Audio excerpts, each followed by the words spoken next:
The United States has reportedly transferred a group of ISIS detainees to Iraq, just days after Iran accused Washington of orchestrating a so-called Daesh plot within the region.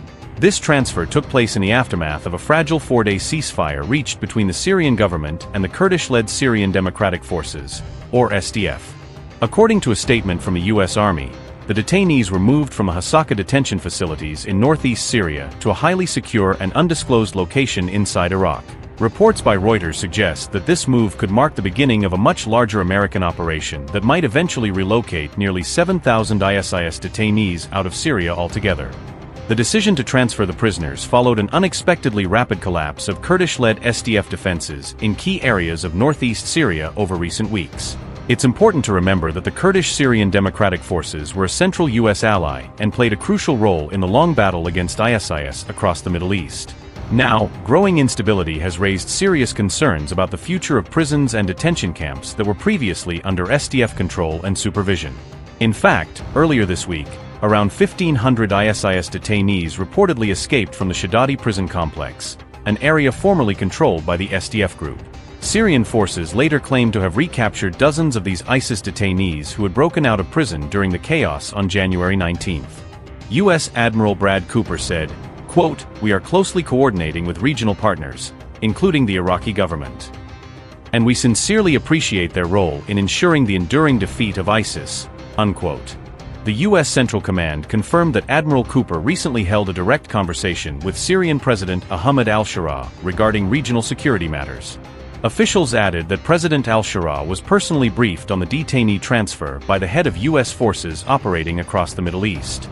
Meanwhile, the Syrian government had officially announced a ceasefire with Kurdish forces on January 20th, in an effort to stabilize the conflict in the region. Following that agreement, Syrian troops quickly seized and consolidated control over large portions of northeastern territory that had been contested for months.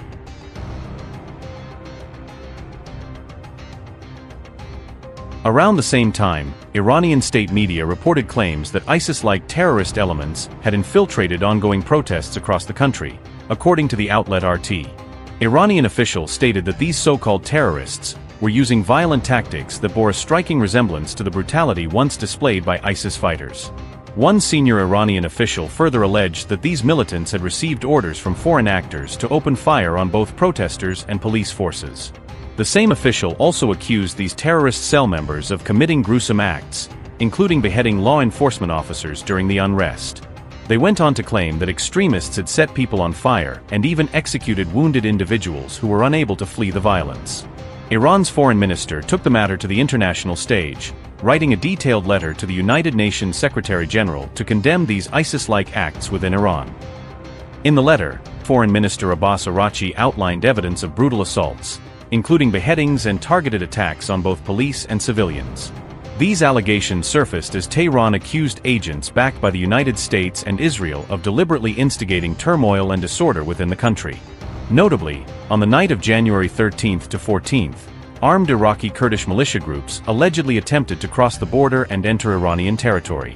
Reports indicate that fierce clashes broke out between Iran's elite IRGC fighters and the Kurdish militias during this infiltration attempt near the frontier. Observers recall that ISIS itself carried out a horrific mass shooting attack at the Crocus City Hall concert venue in Russia back in 2024. Four gunmen opened fire, killing 149 people, injuring more than 600, and causing massive property damage estimated at $76 million.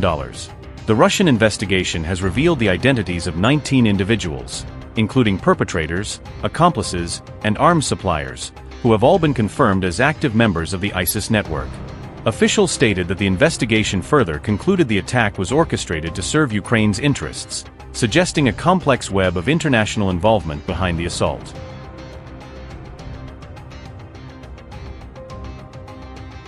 Reports emerging on January 21st indicate that at least 5,000 protesters have lost their lives amid widespread unrest across Iran, marking one of the bloodiest episodes in the nation's recent history. The demonstrations, initially driven by shopkeepers and university students, erupted as citizens grew increasingly frustrated with Iran's deteriorating economy and skyrocketing living costs. Observers have described the uprising as one of the most significant challenges to the clerical establishment since the historic revolution of 1979 that reshaped the nation's political order. In response, Iranian officials asserted that the protests were not entirely domestic, claiming they were supported and influenced by foreign powers, specifically naming Israel and the United States. Global attention intensified when U.S. President Donald Trump issued a stark warning of possible intervention if Iran continued what he described as the killing of protesters. However, just days later, President Trump appeared to soften his stance, suggesting that Tehran had halted the violence and that American military action was no longer immediately necessary. Even so, Iran maintained a defiant tone, warning that any U.S. attack. Where do things stand with Iran? The U.S. has got sizable military assets.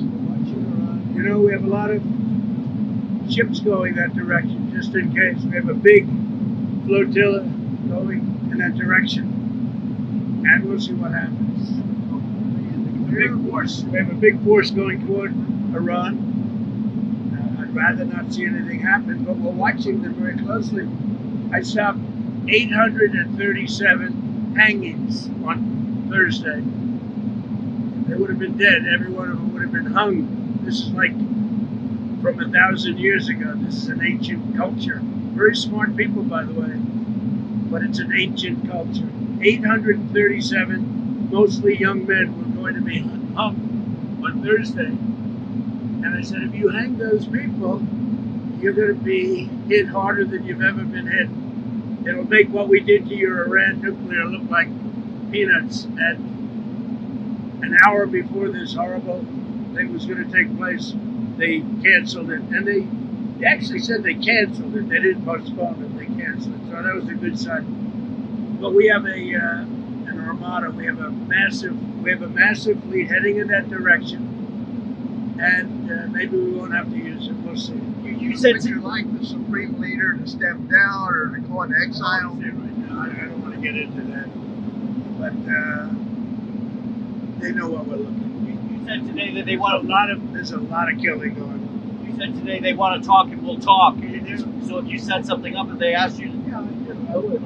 That happened. But we've talked to them a lot. They should have made a deal before we hit them with the nuclear, because we really that was a devastating hit. That whole area is out of play. And if they try and do it again, they're going to have to go to another area. We'll hit them there too, just as easily, much more easily. Because that was very advanced. They were building that for 10 years. And they'd have to start anew. So, there was a total obliteration. And back to Iran for a second. We've seen wild variation in the numbers supposedly killed in those protests. Have you seen a reliable estimate about how many people were killed? Well, nobody knows the number. I mean, it's a lot no matter what. Hey, if it was one person in this country, if it's one person, it's front page news. It's a lot of people. But there's a difference between a lot and 20,000 people. So we'll find out.